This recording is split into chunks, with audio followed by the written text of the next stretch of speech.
فاطمہ نے کیا منت مانگی؟ بچے صحیح ہو جائیں گے تو بولیے 3 روزے رکھوں گی۔ اللہ تبارک و تعالیٰ نے بچوں کو شفا عطا فرما دی، اور میں سمجھتا ہوں یہ کربلا کی ٹریننگ تھی۔ روزے رکھے بچوں نے۔ کس نے روزے رکھے؟ بچوں نے۔ کس نے؟ 7-8 سال کی عمریں بچوں کی۔ حضرت علی فرماتے ہیں جب میں نے دیکھا نا میرے بچے بھی روزے سے ہیں تو میں کہیں سے تھوڑے سے جوں لایا۔ یہ شہزادے ہیں کائنات کے سب سے بڑے۔ فرماتے ہیں میں نے بی بی پاک کو دیے تو سیدہ پاک نے جوں پیسے روٹیاں پکائیں، اور جب عین افطاری کے وقت کھانا سامنے آیا تو دروازے پہ بھکاری آیا۔ عین بڑا بے نیاز ہے اللہ، عجیب رنگ ہے مالک کا۔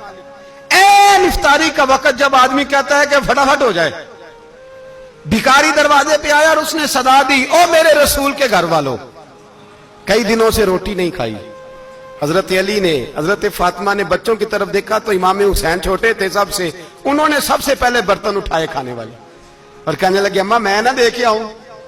حضرت فاطمہ رشک کرنے لگی، مصطفیٰ کے نواسے باہر گئے، اپنے حصے کا کھانا وَيُؤْثِرُونَ عَلَىٰ أَنفُسِهِمْ وَلَوْ كَانَ بِهِمْ خَصَاصَةٌ۔ اللہ فرماتے ہیں انہیں بڑی اشد ضرورت بھی ہو پھر بھی وہ دوسروں پہ اثار کر دیتے ہیں۔ وہ کھانا باہر امام حسین دے آئے، پانی سے روزہ کھولا، کھجورے کھائی، لیٹ گئے، سویرے کھجورے کھائی، روزہ رکھ لیا۔ شام ہوئی تو حضرت علی فرماتے ہیں میں پھر اگلے دن کے روزے کے لیے جوں لایا، فاطمہ نے پیچھے روٹیاں پکائیں۔ 2 دنوں کی بھوک تھی پر مالک تو بڑا بے نیاز ہے، آزمانے پہ آیا تو اس رنگ میں عین افطاری کے وقت دروازے سے آواز نکلی، اور مانگنے والے نے کہا کہ بھوکا بھی ہوں اور یتیم بھی ہوں، یتیم ہوں۔ حضرت فاطمہ کہنے لگی بیٹا دیر نہ کرنا، یتیم کا پیٹ بھرنے میں دیر نہیں ہونی چاہیے۔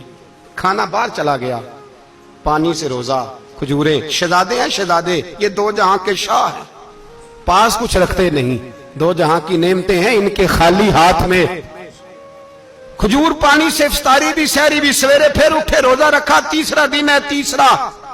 ذرا دل پہ ہاتھ رکھنا، بچہ ایک رات بھوکا ہو تو اماں سوتی نہیں، اور میں کہا کرتا ہوں اماں فالج والی ہو نا، فالج والی ماں، فالج زدہ، تو آدھی رات کو اس کا بیٹا جوان کہے تھوڑی بھوک لگی ہوئی تھی تو اماں کو رینگنا بھی پڑے تو وہ رینگ کے بھی جاتی ہے، روٹی پکاتی ہے، کہتے ہیں میرا لال بھوکا نہ سو جائے۔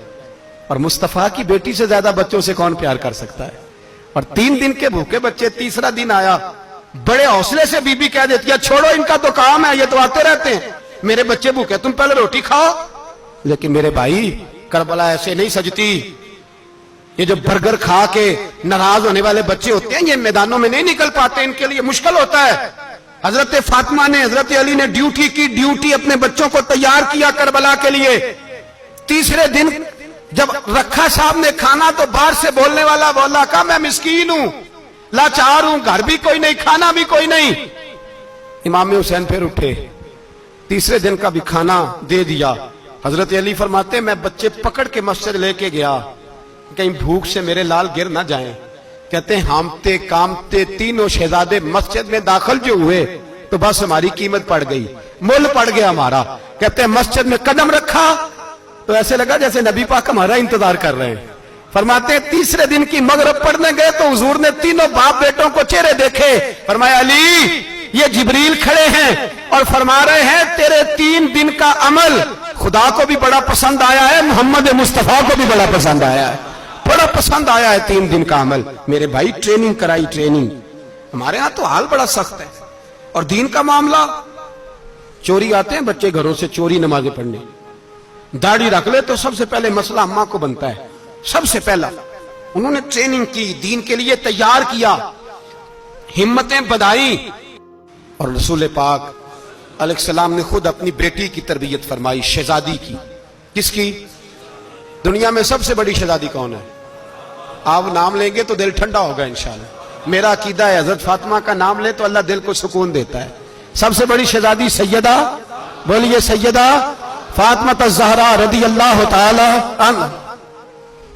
حضرت علی فرماتے ہیں حضور بڑا پیار کرتے تھے حضرت فاطمہ سے، جب سفر پہ جاتے تو سب سے آخر میں حضرت فاطمہ سے ملتے، واپس آتے تو سب سے پہلے حضرت فاطمہ سے ملتے۔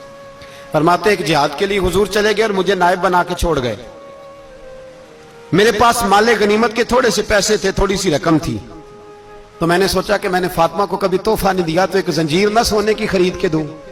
کہتے ہیں کہ چین سونے کی زنجیر خرید کے میں نے حضرت فاطمہ کو تحفہ دی تو سیدہ نے پہن لی. کچھ دنوں کے بعد خبر آئی کہ حضور کل پہنچ رہے ہیں واپس. کہتے میں نے فاطمہ کو بتایا تو مجھے پتا تھا فاطمہ کیا کرے گی.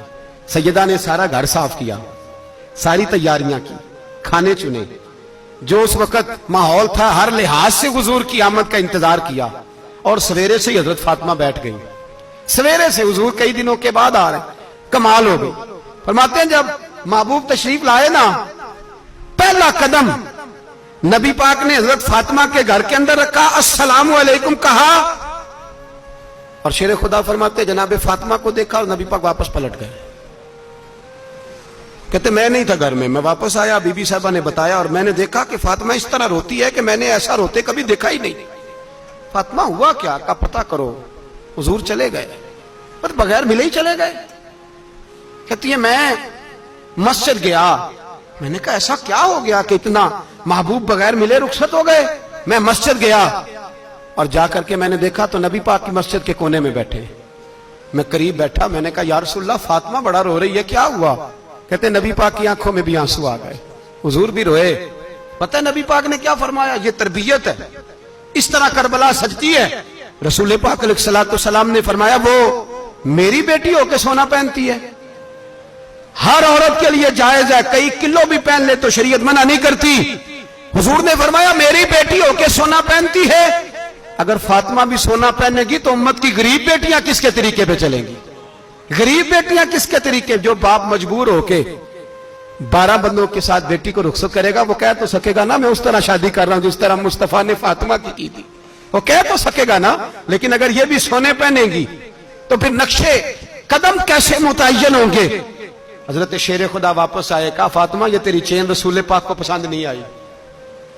بھائی یہ حقیقتیں سمجھو. جب بچوں کے ماحول کے اندر یہ رنگ, کیسے بیٹیاں سسرال میں جا کے گزارا کریں گی جب تو جان ہی نہیں چھوڑ رہا, جب تو ان کو طریقہ سلیقہ سکھائے نہیں رہا. اللہ ماشاءاللہ کثرت کے ساتھ ماں باپ کی غلط بریفنگ ہوتی ہے, جو ہستا بستا گھر خراب ہوتا ہے, اور بچے کے ماں باپ بھی تکلیف میں ہوتے ہیں, اس لیے کہ بچہ تکلیف میں ہوتا ہے. خدا را ان بچیوں کے ساتھ وہ معاملہ کریں کہ یہ اپنے گھر جا کے اگر کچھ مشکل بھی دیکھنی پڑے تو وقت گزار سکے. بھائی میرے رسول پاک علیہ السلام نے تیاری کرائی, ٹریننگ دی اور تربیت کی اپنی اہل بیت کی. اس لیے 3 دن پانی بھی بند رہا تو انہیں کوئی پریشانی. یزید نے کہا سونا لے لو, ہیرے لے لو, جواہرات لے لو, لیکن ان کی دلچسپی نہیں تھی تو ان کے قریب کوئی شے آ سکی. یہاں لوگ بکتے اس لیے ہیں کہ موج کرنے کا بڑا شوق ہے, مکان بنگلہ کاریں پجارو یہ چیزیں پریشان کرتی ہیں تو لوگ بکتے ہیں. مضمون کو سمیٹنا ہے. میں 3-4 موضوع آج بیان کرنا چاہتا تھا لیکن باتیں بس پھسل کے دائیں بائیں نکل جاتی ہیں. جو بدر کی جنگ تھی نا وہ کفر اسلام کی جنگ تھی. احد کی جنگ بول کے بتائیں. خیبر کی, خندق, کربلا نہیں, حق و باطل کی کون سی بولیں؟ نہیں, ایک دفعہ سارے بولیں آپ کو ثواب ہوگا, کیونکہ امام حسین کو آپ حق پہ کہیں گے تو اللہ آپ کو اجر دے گا. کون سی جنگ تھی؟ ہمارے حکمران پتہ کیا کہتے ہیں؟ کہتے ہیں مولوی ہر وقت ہمارے پیچھے پڑے رہتے ہیں, ہم نہیں مسلمان,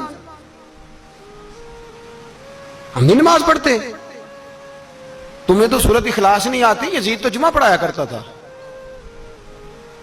تو جمعے کو خطبہ دیتا تھا. اور عجیب لفظ لکھے ہیں بعض تاریخ لکھنے والوں نے کہ جمعے کا دن تھا تو امام حسین 10 محرم نا جمعے والے دن تھی, تو امام حسین کربلا میں باہر نکلے تو آپ نے فرمایا اتمام میں حجت کر دوں, کوئی یہ نہ سمجھے کہ مجھے تو پتہ ہی نہیں چلا غلطی سے تیر لگ گیا امام حسین کو. آپ نے فرمایا مجھے بتاؤ تو صحیح مجھے کیوں شہید کر رہے ہو؟ کوئی نہ بتا سکا. تو امام حسین نے فرمایا مجھے کیا ضرورت تھی مدینہ چھوڑ کے مسجد نبوی چھوڑ کے آتا, میں تو اس لیے آیا ہوں کہ جس کو تم نے حکمران بنایا وہ شرابی ہے. کون ہے وہ؟ رنڈیوں کا ناچ دیکھتا ہے, مجرے دیکھتا ہے, مجرے. وہ اللہ کے حلال کو حرام اور حرام کو حلال کہتا ہے, لہذا مسلمانوں کا حکمران بننے کے قابل ہے یہ امام. اور یہ میں آپ کو ایک نہیں, میں 20 تاریخوں میں دکھاؤں گا کہ یہی خطبہ امام حسین کا کہ تم نے اللہ کے حلال کو حرام, حرام کو حلال کہا, شراب, زنا, جوا, بدکاری عام کر دی, لہذا یزید مسلمانوں کا حکمران بننے کا اہل